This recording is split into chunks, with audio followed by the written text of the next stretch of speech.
aqui com o pastor Fernandes Lima e agora eu estou recebendo também o psicólogo doutor Alexandre Ribeiro. Deixa eu passar aqui, prazer recebê-lo aqui também, doutor Alexandre.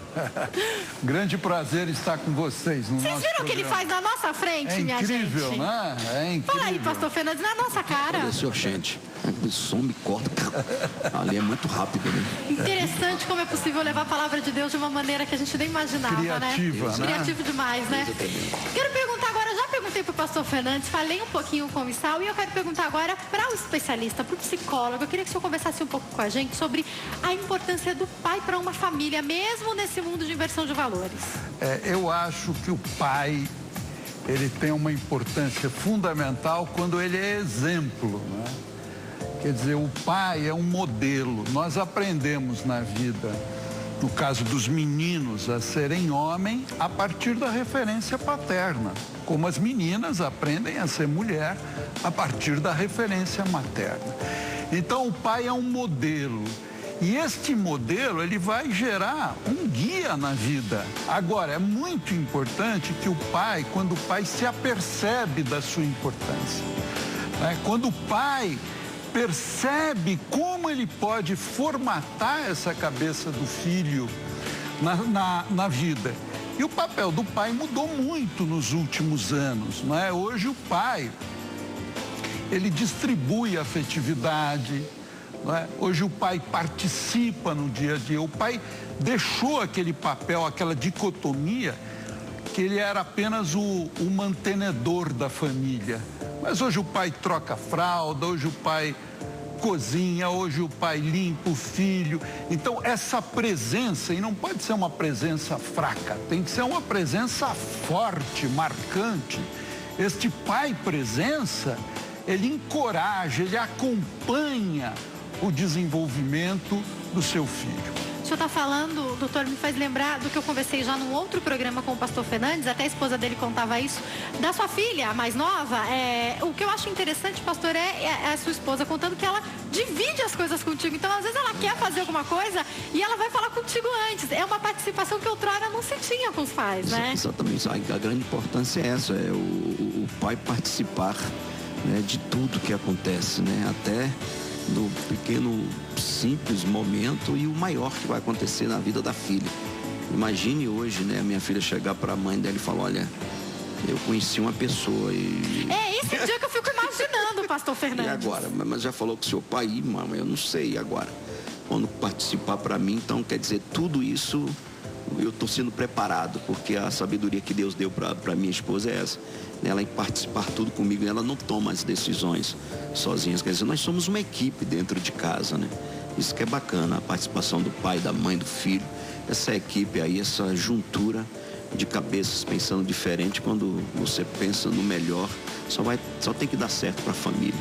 E uma coisa importante que o pastor está falando sobre a filha, algumas pesquisas mostram que quando um pai é uma imagem positiva no desenvolvimento da filha, isso vai influenciar poderosamente quando ela usar o critério da escolha de um companheiro.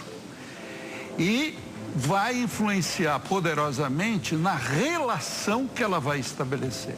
As pesquisas mostram que a ausência paterna, pais que não foram um exemplo positivo no desenvolvimento da filha, esta filha, quando chega na adolescência, tem mais probabilidade de estabelecer uma relação menos positiva para a sua vida. Então, a figura do pai tanto influencia o menino, como vai influenciar, vai dar critérios para ela escolher o companheiro na sua vida adiante. Agora, doutor, uma coisa importante que eu já vi, depois eu vou perguntar isso para o pastor também, já deve ter visto N casos assim, atendendo pessoas. Quem teve, por exemplo, um problema com o seu pai na infância, provavelmente também vai transmitir esse problema para a fase adulta ou até para quando tiver filhos. Eu vou dar o exemplo de homens. Homens que eu conheço que tiveram pais alcoólatras, das duas uma. Ou se tornaram alcoólatras ou têm pavor de álcool. O que vai diferenciar isso? Então, porque o que você... Essa minha constatação faz sentido? Faz, você captou muito bem. Na psicologia, isto é vamos dizer assim, um ponto essencial. Ou eu me identifico com aquele comportamento negativo e eu acabo reproduzindo, pode ser o álcool, pode ser a violência doméstica, pode ser um comportamento de perda de caráter. Quer dizer, ou eu me identifico e reproduzo, ou eu me oponho radicalmente àquilo. Mas a oposição radical, ela também pode levar a problemas sérios na vida. Como, eu não vou entrar nesse mérito aqui, mas a gente às vezes vê problemas de pessoas que se tornaram homossexuais porque viram um problema às vezes na infância. A gente não vai abrir essa polêmica aqui, mas a gente sabe que os extremos podem causar escolhas complicadas também, né? Eu me lembro de um caso, só rapidinho para exemplificar o que você acabou de falar, um caso de uma pessoa que ela me narrou. Ela teve um pai que infelizmente se envolveu com problemas de conduta, enfim, houve delinquência, etc. Então a última coisa que ele queria era reproduzir o pai. Ele foi para o oposto que você está falando. Só que ele se tornou uma pessoa extremamente rígida, dura, severa e passava uma imagem para as pessoas de arrogância. E ele acabou trabalhando numa empresa, um homem muito direito, correto e tal. Até que um chefe, um executivo chamou ele e falou, olha, nós gostamos muito de você. Ele tinha 30 e poucos anos. Nós gostamos muito de você. Nós queremos que você progrida aqui na empresa. Mas você tem uma imagem tão austera, uma imagem tão rígida, que as pessoas ficam com medo de você. Quer dizer, você está projetando uma imagem de arrogância, quando na verdade ele não era arrogante. Mas o temor de que ele fosse confundido com o pai, acabou ele inserindo-o numa situação altamente antipática na vida social.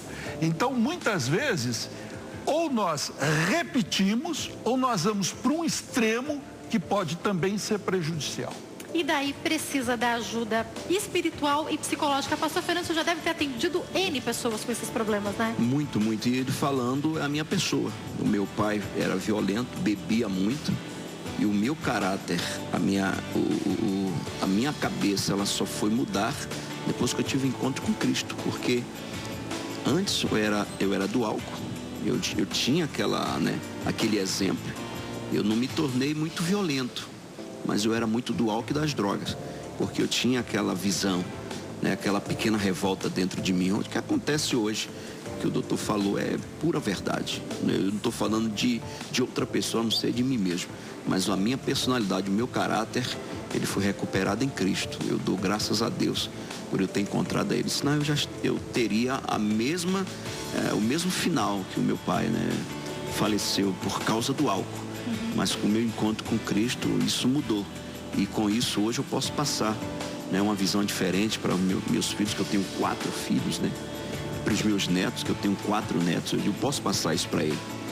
Mostrar, através do meu testemunho, com a ajuda de Cristo, que há uma vida melhor e não pode ser exemplificada pelo fulano, pelo Beltrano. Só pode mudar o caráter de um homem realmente. É a própria pessoa de Cristo. E Cristo mudou o meu. Inclusive, o doutor Alexandre já tem outras oportunidades em outros assuntos falando com a gente, já explicou a importância, lógico, do tratamento psicológico, mas também da religião na vida da pessoa, né?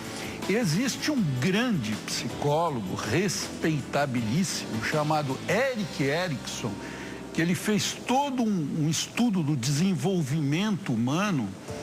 E o Erik Erikson, ele diz uma coisa muito importante, que uma das funções da religião é exatamente essa. Ela poder restaurar aquilo que faltou muitas vezes na família. Ela poder ser uma segunda chance de você ter uma outra família que te restaura. Este parece ser um dos papéis nobres, entre outros, que a religião possibilita ao ser humano. Eu tô sabendo uma coisa, pastor Fernandes não vai poder ficar até o final, que tem que sair, né, pastor? Mas o senhor vai cantar mais pra gente, viu? O senhor não vai embora sem cantar mais. Até às 15:45 eu sou disponível. Então tá bom, então o senhor continua aqui, pastor Fernandes Lima, então não vai mais, vou deixar ele aqui com a gente. Pastor, eu queria que o senhor falasse um pouco pra gente sobre, daqui a pouco eu vou perguntar isso pro doutor, como ajudar uma pessoa que está nessa situação. Já se viu nessa situação, então, em algum momento já teve um encontro com Cristo e conseguiu modificar totalmente. Tem pessoas que chegam na igreja e esse processo de conversão, às vezes, ele é mais demorado, ele é mais dificultoso e a pessoa está sempre lembrando do que viveu no passado com o pai. Como que, como pastor, de que maneira o senhor consegue ajudar essas pessoas? O passado, infelizmente, ele atrapalha. O passado é o que ficou para trás, o presente é o que a pessoa vive. Então, o passado dela pode influenciar tanto no presente, também no futuro. O que eu pego na base bíblica é o que Isaías disse ao povo de Deus, Isaías 43:18, não vos lembreis das coisas passadas. A gente tenta tirar esse tal de karma, né, que a pessoa tem. Mas como você falou, é lento, o processo é lento, ela precisa de um acompanhamento. É como a pessoa que está doente. O médico vai lá, diagnostica, ela passa lá o medicamento, depois ele marca um retorno para ver como é que está a andança da enfermidade. A mesma coisa no campo espiritual. Nós damos o nome para as pessoas, me procurem, tal dia eu estarei aqui. Quando a pessoa nos procura, então eu creio que o processo acelera. Mas quando ela não vem buscar, a tendência é ela piorar. É como o doente, o enfermo físico. Se ele não toma o medicamento exato, ele vai ficar doente, ele vai morrer. E a mesma coisa no campo espiritual. Então é necessário um acompanhamento como pregador, como pastor. Se não tiver acompanhamento, a pessoa ela não consegue. E é isso que o pastor Fernandes está falando, a gente é corpo, alma e espírito. Por espírito a gente precisa da orientação dos pastores. E quando a gente fala da alma, de um modo geral, da nossa mente, a gente precisa da ajuda psicológica do mesmo jeito do acompanhamento, não é, doutor? Sem dúvida. E eu acho que a nossa libertação do passado, ela é um processo, como o pastor estava falando. Quer dizer, nós não podemos colocar a coisa assim, puxa, mas eu não consigo tirar esse meu pensamento do passado, essa memória. Vai enfraquecendo aos poucos. Não precisa ser feito tudo hoje. O importante é você começar a enfraquecer, é você perceber isso que o pastor falou há pouco, a ideia de que o presente é que eu vivo. O passado eu não estou mais vivendo. E você vai cultivando aos poucos isso, lembrando e sempre pensando em enfraquecer aquela perspectiva do passado e tentar tornar mais colorido, mais forte, se envolver mais com o presente, porque aqui você pode transformar a sua vida. Vamos pro break? Muito obrigada, doutor Alexandre. Prazer recebê-lo aqui. Prazer. A gente também está passando os contatos do doutor. Espero que o senhor volte mais vezes também, viu, doutor? Obrigado, Uma ótima querido. tarde. Muito obrigado. Pastor Fernandes, deixa eu encerrar com mais música? É nóis. Vou deixar a mensagem do dia rapidamente.